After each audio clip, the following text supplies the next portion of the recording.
Hello students, एडुबिला point channel में आपका स्वागत है और आशा करता हूं कि आप वर्कशीट के माध्यम से अपनी पढ़ाई को बहुत ही अच्छे ढंग से जारी रखे होंगे, क्योंकि आपके पढ़ाई के लिए बहुत सारे ऑप्शन यहां उपलब्ध हैं और हमारे चैनल पर आपको समय से वर्कशीट उपलब्ध कराई जा रही है। तो आज की हमारी वर्कशीट है वर्कशीट नंबर 58।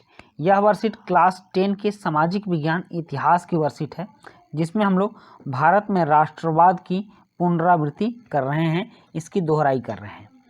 आज जो हमारी वर्कशीट है, इस वर्कशीट में हमें सिर्फ प्रश्नोत्तर करने हैं।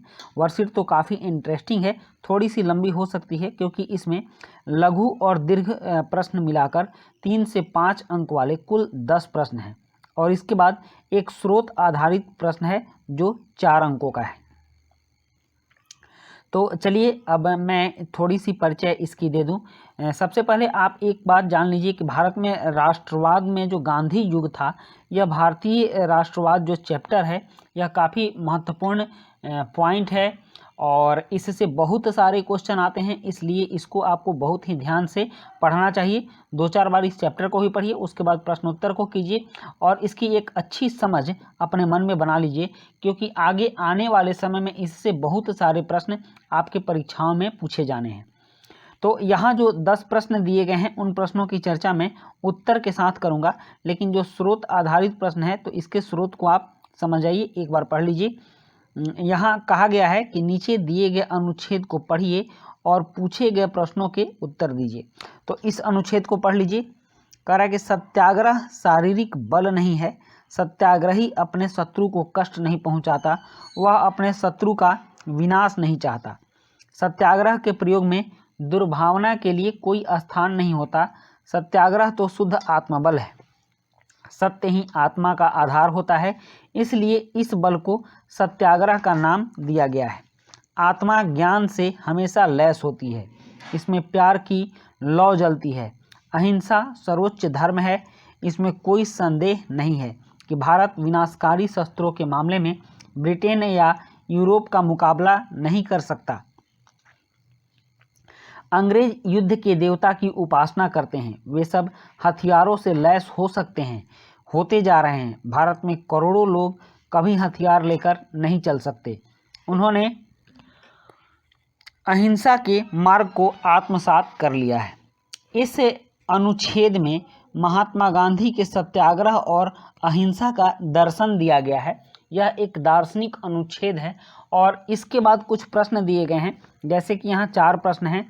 सत्याग्रह शब्द से आप क्या समझते हैं? आत्मा का मूल क्या है? युद्ध के देवता की उपासना कौन करता है? उपरोक्त गद्यांश का सार अपने शब्दों में लिखिए। तो इसके उत्तर भी हम उन 10 प्रश्नों के उत्तर कराने के बाद आपको दे देंगे। तो चलिए शुरू करते हैं इन 10 प्रश्न के एक एक करके उत्तर। यहाँ पहला प्रश्न आप देख रहे हैं कि असहयोग आंदोलन आरंभ किए जाने के क्या कारण थे? इस आंदोलन में समाज के विभिन्न वर्गों की हिस्सेदारी पर प्रकाश डालिए। मतलब इस आंदोलन के इस प्रश्न के 2 पार्ट हैं, एक असहयोग आंदोलन का कारण और आंदोलन में समाज के विभिन्न वर्गों की हिस्सेदारी पर प्रकाश। तो चलिए देखते हैं असहयोग आंदोलन के कारण क्या थे।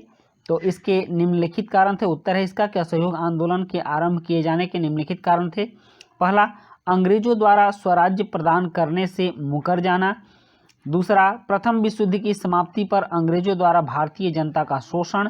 तीसरा, रॉलेट एक्ट का पारित होना। चौथा, 13 अप्रैल 1919 को जालियांवाला बाग हत्याकांड।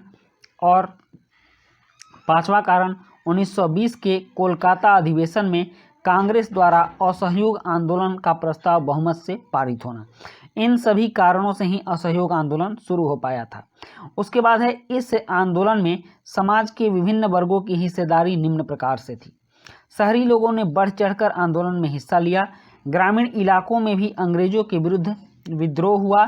बागान के श्रमिकों ने भी स्वराज की मांग उठाई तथा महात्मा गांधी का साथ दिया। आदिवासी बहुल क्षेत्रों में भी अंग्रेजों के खिलाफ भारी विद्रोह हुआ। उसके बाद प्रश्न 2 है, खिलाफत आंदोलन को प्रारंभ करने के मुख्य कारण कौन कौन से थे? खिलाफत आंदोलन क्यों प्रारंभ हुआ और भारतीय राष्ट्रीय कांग्रेस में उसका क्या योगदान था? तो खिलाफत आंदोलन प्रारंभ करने के निम्न कारण थे। पहला, अंग्रेजों द्वारा तुर्की साम्राज्य के खलीफा का अपमान। इससे विश्व के सारे मुसलमान अंग्रेजों के खिलाफ हो गए और उन्होंने खिलाफत आंदोलन चलाया। असहयोग आंदोलन में कांग्रेस द्वारा मुसलमानों को मिलाकर चलने की योजना बनाई गई, जिससे कि खिलाफत आंदोलन असहयोग आंदोलन के साथ जुड़ गया। और 1916 के लखनऊ समझौता, जिसको लखनऊ पैक्ट के नाम से भी जानते हैं, के बाद कांग्रेस के साथ मुस्लिम लीग का समझौता हुआ, जिससे कि खिलाफत आंदोलन और असहयोग आंदोलन दोनों जुड़ गए और भारतीय राष्ट्रीय आंदोलन में दोनों ने मिलकर साथ निभाया। नेक्स्ट है प्रश्न 3, और प्रश्न 3 है, समाज के सभी वर्ग स्वराज की मूल अवधारणा से समान रूप से प्रभावित नहीं थे। मतलब कि स्वराज की जो मूल बात है इसको सभी आत्मसात नहीं कर पाए थे और 1930 के दशक में सविनय अवज्ञा आंदोलन के संदर्भ में कथन की व्याख्या कीजिए। यहाँ प्रश्न में है मूल रूप से, तो इसको आप अमूर्त पढ़िएगा, अमूर्त।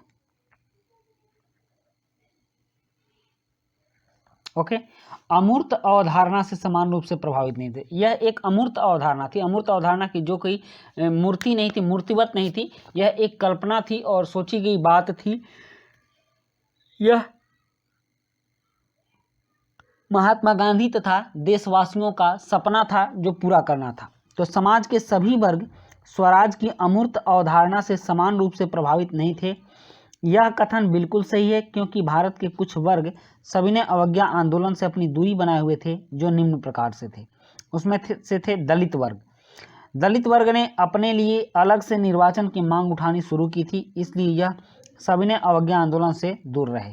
गांधी जी ने इसका विरोध किया, क्योंकि अलग निर्वाचन होने से राष्ट्रीय आंदोलन कमजोर पड़ सकता था। नेक्स्ट है कि इसलिए सविनय अवज्ञा आंदोलन में दलितों की भागीदारी कम रही।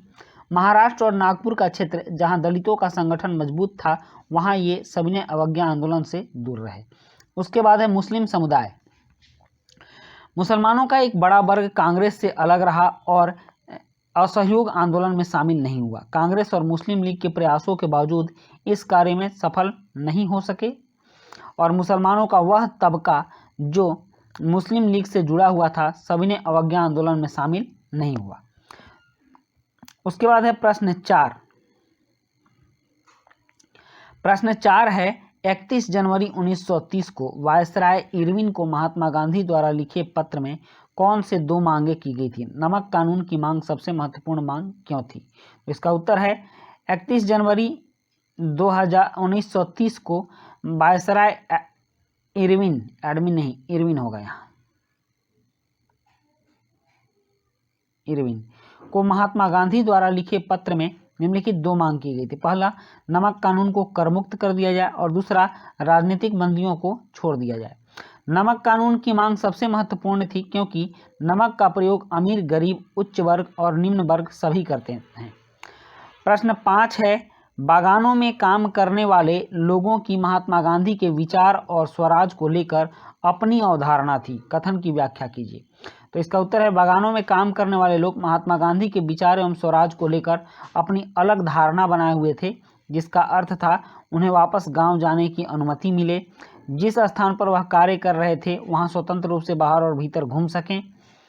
उनका मानना था कि गांधी युग आ गया है, उन सभी को उनके अपने गांव में जमीन दी जाएगी। और प्रश्न 6 है, महात्मा गांधी द्वारा अस्पृश्यता उन्मूलन के लिए उठाए गए कदमों की विवेचना कीजिए। तो इसका उत्तर है, महात्मा गांधी ने अछूत की जगह हरिजन शब्द का प्रयोग किया। दलित समुदाय के मंदिरों में प्रवेश और सार्वजनिक कुआं, सड़कों और स्कूलों में प्रवेश के लिए सत्याग्रह का आयोजन किया। उन्होंने स्वयं भंगियों को सम्मानित करने का काम किया। महात्मा गांधी ने कहा कि यदि अस्पृश्यता को समाप्त नहीं किया गया तो स्वराज 100 साल तक नहीं आएगा। प्रश्न 7 है, सविनय अवज्ञा आंदोलन की प्रमुख विशेषताओं का वर्णन कीजिए। यह आंदोलन असहयोग आंदोलन से किस प्रकार भिन्न है? तो सबसे पहले आप देख लीजिए कि सविनय अवज्ञा आंदोलन की विशेषता क्या थी। तो देश के विभिन्न भागों में हजारों लोगों ने नमक कानून तोड़ा। विदेशी कपड़ों का बहिष्कार किया और शराब की दुकानों की पिकेटिंग की गई, मतलब उसकी घेराबंदी की गई। किसानों ने करों का भुगतान करने से मना कर दिया। जंगल के लोगों ने वन कानूनों का उल्लंघन किया। विद्यार्थियों और वकीलों ने सरकारी संस्थाओं का और सरकारी स्कूलों का बहिष्कार किया। उसके बाद है सविनय अवज्ञा आंदोलन असहयोग आंदोलन से निम्न प्रकार भिन्न था। सविनय अवज्ञा आंदोलन का मुख्य उद्देश्य कानूनों की अवज्ञा थी, जबकि असहयोग आंदोलन का मुख्य उद्देश्य ब्रिटिश सरकार के साथ असहयोग करना था। सविनय अवज्ञा आंदोलन का लक्ष्य पूर्ण स्वतंत्रता था, जबकि असहयोग आंदोलन का लक्ष्य स्वराज्य की प्राप्ति था। उसके बाद है प्रश्न 8। प्रश्न 8 है भारत के विभिन्न आंदोलनों में महिलाओं की भूमिका का वर्णन कीजिए। तो उत्तर है भारत के विभिन्न आंदोलनों में महिलाओं की भूमिका निम्न प्रकार से थी। ग्रामीण क्षेत्रों की तुलना में शहरों में महिलाओं की भागीदारी अधिक थी। भारत के विभिन्न आंदोलनों में महिलाएं सक्रिय रहीं। गांधी जी द्वारा चलाए गए राष्ट्रीय आंदोलनों में महिलाओं की भागीदारी में बढ़ोतरी हुई। दांडी मार्च तथा सविनय अवज्ञा आंदोलन में महिलाओं ने व्यापक भागीदारी की। प्रश्न 9 है पूना पैक्ट पर संक्षिप्त टिप्पणी कीजिए। उत्तर पूना पैक्ट 1932 में महात्मा गांधी तथा डॉक्टर भीमराव अंबेडकर के बीच हुआ। इस समझौते के तहत डॉक्टर भीमराव अंबेडकर ने अपनी दलित जाति के लिए अलग निर्वाचन की मांग छोड़ने पर सहमति बनाई। गांधी जी ने भी आज़ादी के दिनों के बाद दलितों को आरक्षण देने का भरोसा दिलाया। उसके बाद है प्रश्न 10 और प्रश्न 10 है भारत में लोगों ने साइमन कमीशन का विरोध क्यों किया। तो इसका उत्तर है भारत में लोगों द्वारा साइमन कमीशन के विरोध किए जाने के कारण थे। इस कमीशन में 7 सदस्य थे और सभी सदस्य ब्रिटिश थे। कोई भी भारतीय सदस्य इसमें शामिल नहीं था। जबकि साइमन कमीशन द्वारा रिपोर्ट भारत के लिए तैयार की जानी थी तो उसमें भारतीय सदस्य होना लाजमी था, लेकिन अंग्रेजों द्वारा इसकी अनदेखी की गई। उसके बाद जो स्रोत दिए गए थे तो स्रोत आधारित प्रश्न है। स्रोत से 4 प्रश्न दिए गए हैं। पहला प्रश्न है सत्याग्रह शब्द से आप क्या समझते हैं। तो इसका उत्तर है सत्याग्रह शब्द का अर्थ है सत्य का आग्रह। महात्मा गांधी का कहना था कि सत्याग्रह तो शुद्ध आत्मबल है, सत्य ही आत्मा का आधार होता है, इसलिए इस बल को सत्याग्रह नाम दिया गया। प्रश्न 2 है कि आत्मा का मूल क्या है। तो इसका उत्तर है आत्मा का मूल सत्य है, क्योंकि सत्य ही शुद्ध आत्मबल है, सत्य ही आत्मा का आधार है। प्रश्न 3 है युद्ध के देवता की उपासना कौन करता है। इसका उत्तर है युद्ध के देवता की उपासना अंग्रेज करते हैं। वह सब हथियारों से लैस रहते हैं, उनके पास विनाशकारी शस्त्र हैं, वह शस्त्र के बल पर दुनिया को जीतना चाहते हैं। उसके बाद है प्रश्न 4 और प्रश्न 4 है उपरोक्त गद्यांश का सार अपने शब्दों में लिखिए। तो उपरोक्त गद्यांश में महात्मा गांधी का कहना है कि सत्य ही व्यक्ति का मूल होता है। व्यक्ति को अहिंसा के मार्ग पर चलते हुए हिंसा से दूर रहने चाहिए। अहिंसा के माध्यम से हम किसी का भी दिल जीत सकते हैं और बड़ी से बड़ी लड़ाई समाप्त कर सकते हैं। तो बच्चों ये थी आपकी वर्कशीट और यह काफ़ी इंटरेस्टिंग होने के साथ साथ ये वर्कशीट आपके लिए बहुत महत्वपूर्ण भी है, क्योंकि इसमें बहुत से ऐसे प्रश्नों को समाविष्ट किया गया है जो आपके परीक्षा में डायरेक्ट पूछे जाएंगे, इसलिए आप इसको ध्यान देकर पढ़िएगा। तो मिलते हैं नेक्स्ट वर्कशीट में। Thank you.